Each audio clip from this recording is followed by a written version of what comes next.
दोस्त थे, एक का नाम था राजा और दूसरे का रवि था।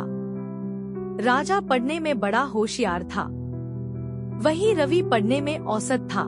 दोनों दोस्त साथ में इंजीनियरिंग की पढ़ाई करने के लिए बाहर गए।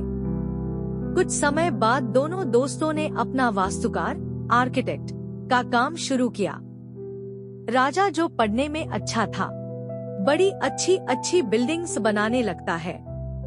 राजा के द्वारा बनाई गई बिल्डिंग्स बड़ी ही सुंदर और सभी छोटी छोटी चीजों का अच्छे से ख्याल रखकर बनाई हुई होती थी। वहीं दूसरी तरफ रवि की बिल्डिंग्स देखने में कुछ खास नहीं होती थी और रवि की बिल्डिंग्स में छोटी छोटी बारीक चीजों का भी ख्याल रखा नहीं जाता था। दोनों की वास्तुकला में जमीन आसमान का फर्क था, पर फिर भी रवि की बिल्डिंग्स की हमेशा ही सराहना की जाती थी और राजा की वास्तुकला की कहीं भी कोई चर्चा नहीं होती थी। ऐसे ही समय बीतता गया, रवि बड़ा मशहूर वास्तुकार बन गया। वहीं दूसरी और राजा, जो सुंदर और मजबूत बिल्डिंग बनाता था, मशहूर नहीं हो पाया। पर राजा के काम के बहुत सारे कद्रदान बन गए थे, जो जानते थे कि राजा का काम रवि के काम की तुलना में ज्यादा अच्छा है। रवि जो भी बिल्डिंग बनाता उसे हर अखबार और समाचारों में बड़े अच्छे तरह से दिखाया जाता और उसकी प्रशंसा की जाती।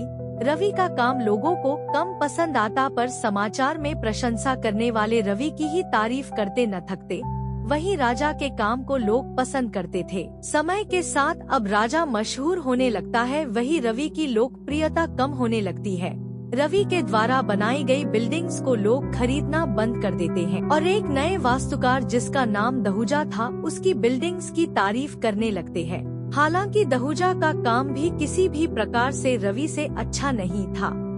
यह देखकर रवि परेशान होकर अपने एक पुराने प्रशंसक के पास जाकर अपनी गलती के बारे में पूछता है कि आखिर वह अब क्या गलती कर रहा है जो उसके काम की सराहना नहीं होती।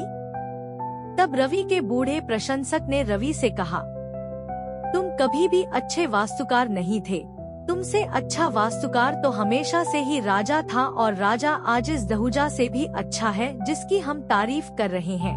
यह सुनकर रवि चौंक पड़ता है और चौंक कर बूढ़े से कहता है, ऐसा कैसे?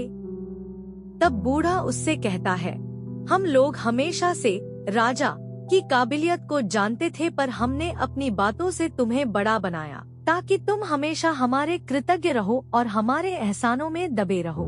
अगर हम राजा की तारीफ कर देते तो राजा को उससे कोई फर्क न पड़ता और वो कभी भी हमारे कहे अनुसार न चलता, क्योंकि वह अपनी कीमत जानता है। बूढ़े की बात सुनकर रवि की आंखों में आंसू आ जाते हैं।